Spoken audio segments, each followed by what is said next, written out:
So we got some big news to talk about today. One of these stories I haven't heard discussed anywhere. This information just came out today, and this is the kind of information that is quite disconcerting and makes the hair stand up on the back of your neck, especially if you're a prepper. So we got to talk about that. There's numerous other data points to go over today. Chief among them are the potential for civil unrest, the activation of sleeper cells. If things pop off in the Middle East, we may have seen one of those sleeper cells suppressed today, but the jury is still out on that. We also have an email to share with you from an individual who apparently got their marching orders today. So they actually forwarded the email from their captain. I'm not going to give away the country or any identifying information, but I can tell you it is quite telling, and it corroborates well with what we are seeing currently in the Middle East. We have some major Russian hacks. We have the Russians and the Chinese unanimously aligning themselves with the Palestinian cause in terms of a couple statements that have been made today. A war in Yemen is starting once again. And it appears as though that there was some suspicious things going on 2 months in the run-up to the conflict. Ben Shapiro is arming himself with firearms, and our guest that we just had on, Joel Skousen, had some very interesting things to say, and I want to summarize that as well today and talk about how it maps on to what I'm seeing. Now, guys, it's very important that we don't get tunnel vision when we're analyzing the different theaters of war that are popping up everywhere, because it seems right when we get hyper fixated on one area of the map, all of a sudden something catches us off guard over here. So it's very important to keep your eyes on the periphery. Now, Kim Jong-un has ordered food reserves restored at all costs. North Korea released much of its rice reserves to keep people from starving during the pandemic. And now he's ordered the country's civil defense department and the military to prioritize the replenishment of military food reserves at all costs by the end of November. This is what sources told Radio Free Asia, which is a fairly credible news source, okay?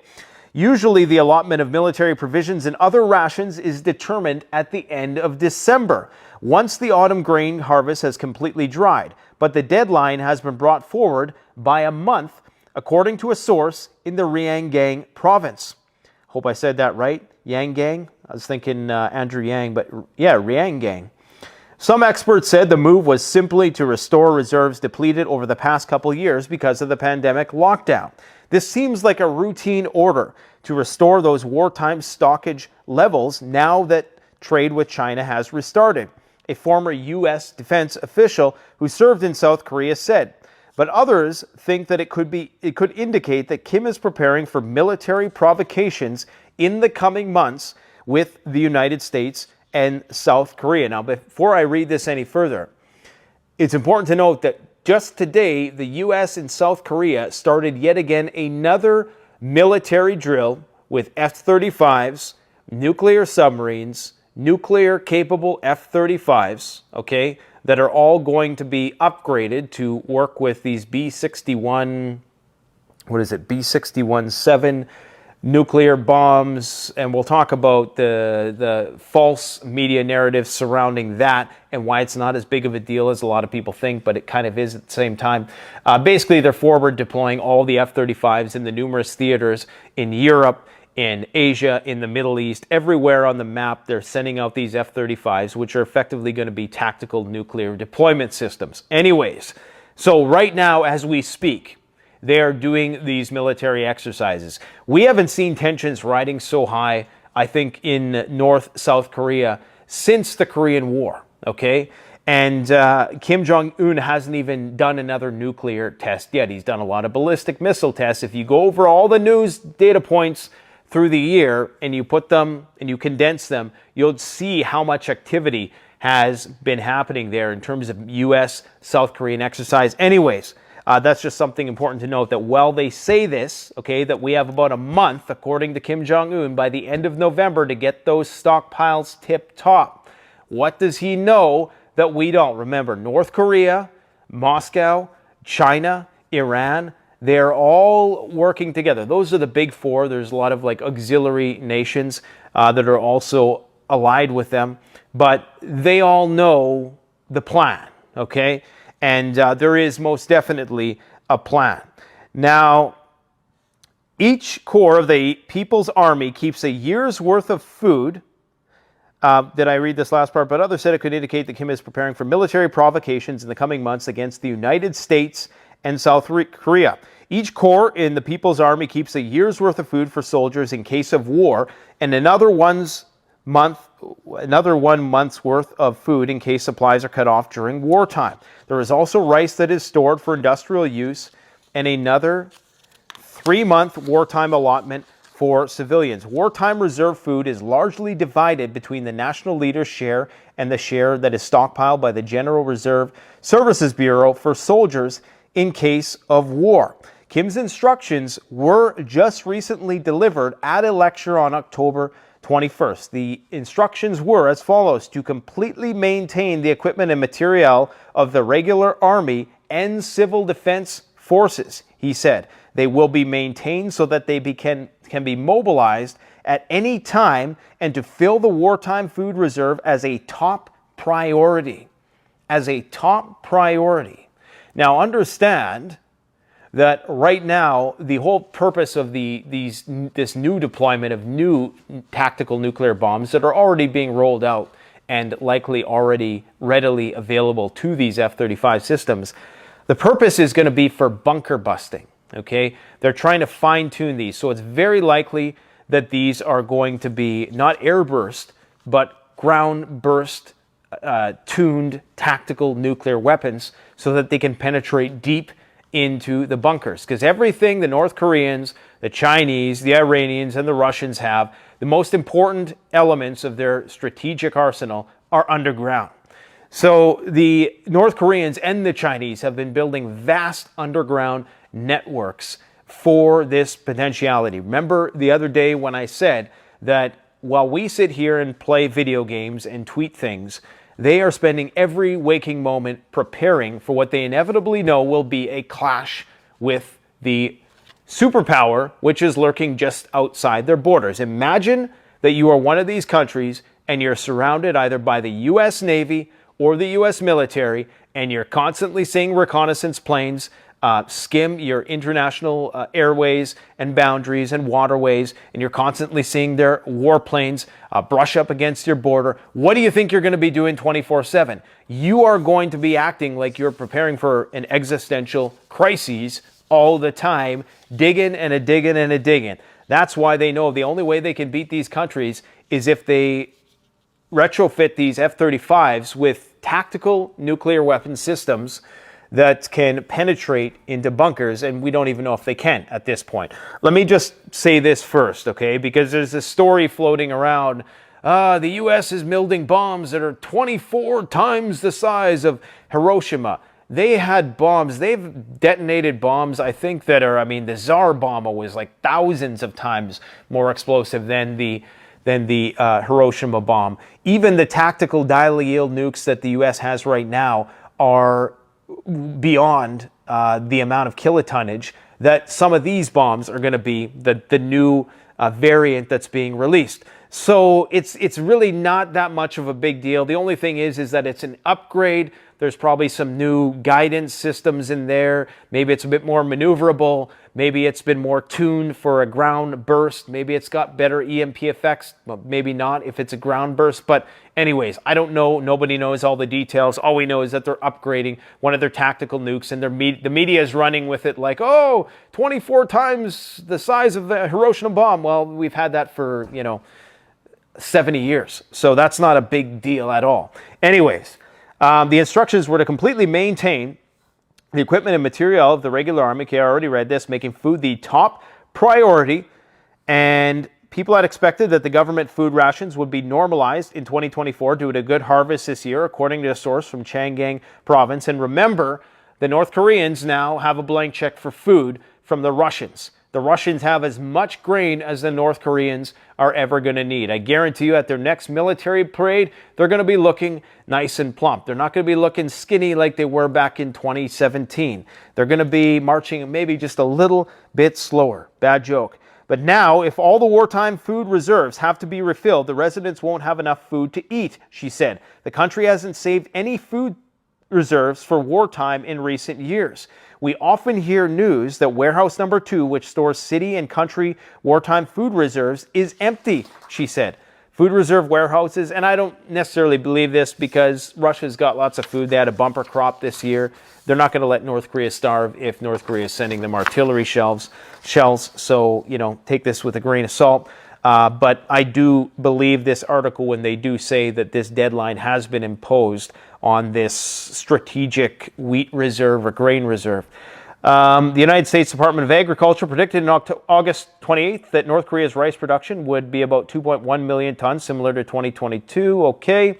And again, they're doing this South Korean U.S. military exercise concurrent with all of this happen. So, as you might have seen in the video we released earlier today, it was an hour long, so I'm not sure how many people were able to make it all the way through, but I would encourage you to, because even if you don't agree with everything Joel Skousen says, and I don't agree with everything the guy says, he makes some very, very compelling arguments, and he goes into great detail about all these things, and as much detail as our hour would allow. And he thinks that the Middle East situation is going to pop off within a month.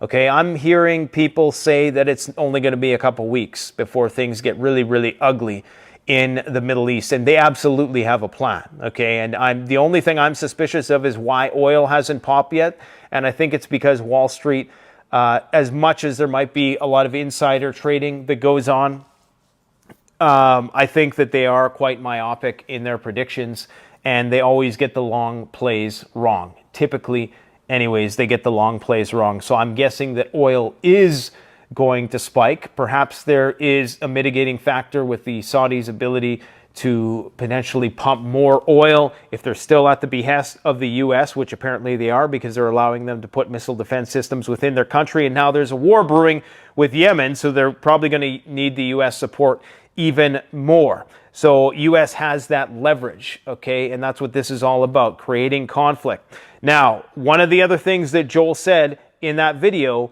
was that he thinks that the reason why we still have troops in these countries illegally occupying certain oil fields in Syria, in Iraq, is so that they can be sitting ducks, so that they can be bait that once this thing, as it is flaring up right now with Israel, and you're seeing the pogroms around the world, you're seeing, the flare-up, the biggest protests we've seen in some time. You're seeing violent riots in the streets, and that's only going to continue, but you're also going to see the emergence of these sleeper cells wake up when all of this whole plan becomes activated. And I think it could all fall apart at the same time in the sense that we're going to see cyber attacks, we're going to see sleeper cells in the forms of attacks on critical infrastructure, we're going to see people who are commissioned for self-deletion, if you will. Don't want to say the S word on here, but I think you get the point. People who are going to go and rage out and make sure they take themselves out in the process. We're going to see a lot of that because there are a lot of brainwashed, fanatical people out there.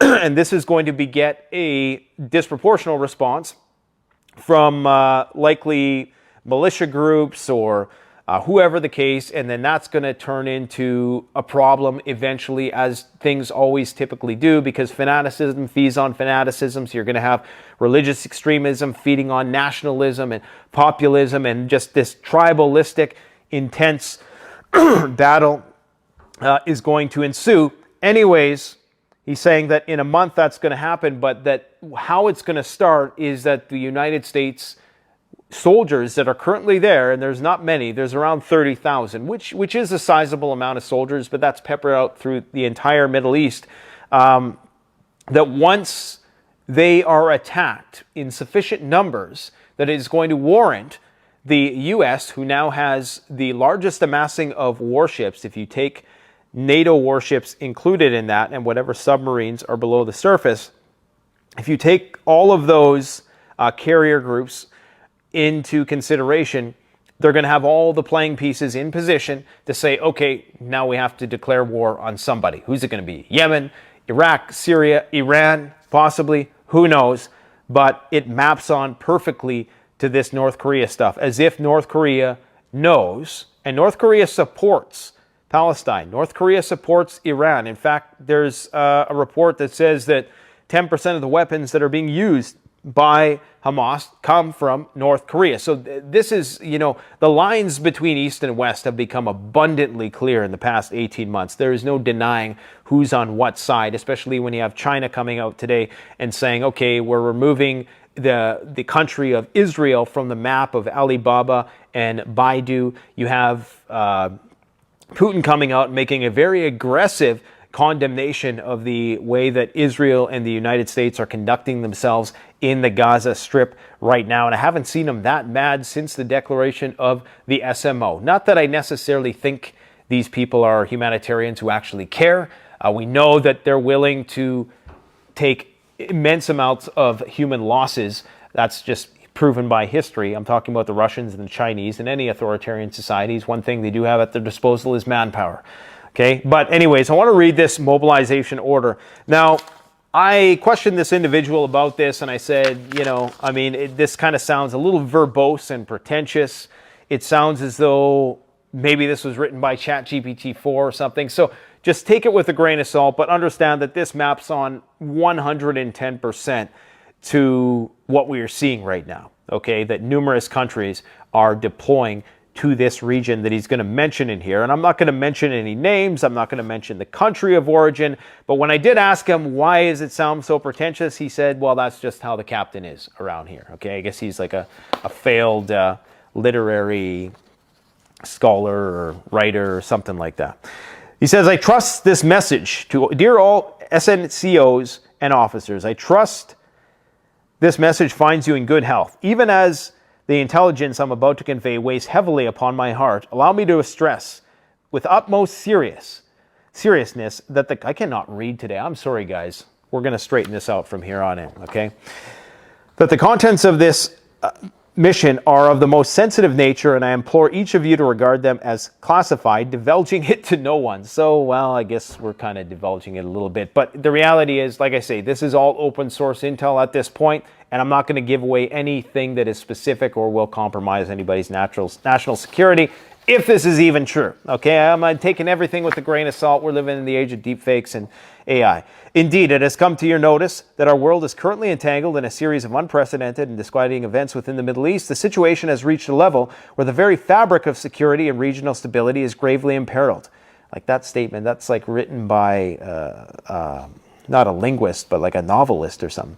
Throughout my 3 decades of service to the such and such Air Force, I can scarcely recall a period in which my concern for the state of the world was more profound. Yeah, I don't know about this. I mean, why would you present this to your soldiers in this way? We're going to keep our critical thinking hats on for this one. Regardless, in response to these critical deployments, our number one wing of our military, I don't want to give away details, has embarked upon a rapid deployment to strategically vital base in Cyprus, which is true. We got the Germans deploying to Cyprus. We got all NATO deploying to Cyprus right now. Cyprus is the island that's kind of outside of Lebanon, between Greece and the Turks and the Aegean Islands and all those things. Okay, go look it up on a map. The expeditious mobilization of our forces is an indispensable measure to safeguard our national interests and to ensure the welfare of our allies in that fragile region. I don't know how this would pertain to this specific country's national interests or anybody's national interests, except for that they want to get that oil flowing. That's the only thing I can see. That's the only reason why they care about the Middle East at all. Look at how fast they moved to send $14 billion to Israel. It took months to get the equivalent to Ukraine. In response to these critical developments, blah, blah, blah, blah, I must underscore the utmost urgency of the situation, wherein your roles within this operation hold a significance of paramount magnitude.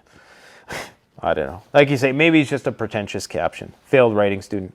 Within the coming 24 hours, we shall furnish you with your mobilization orders, replete with precise directives and comprehensive particulars relevant to your deployment.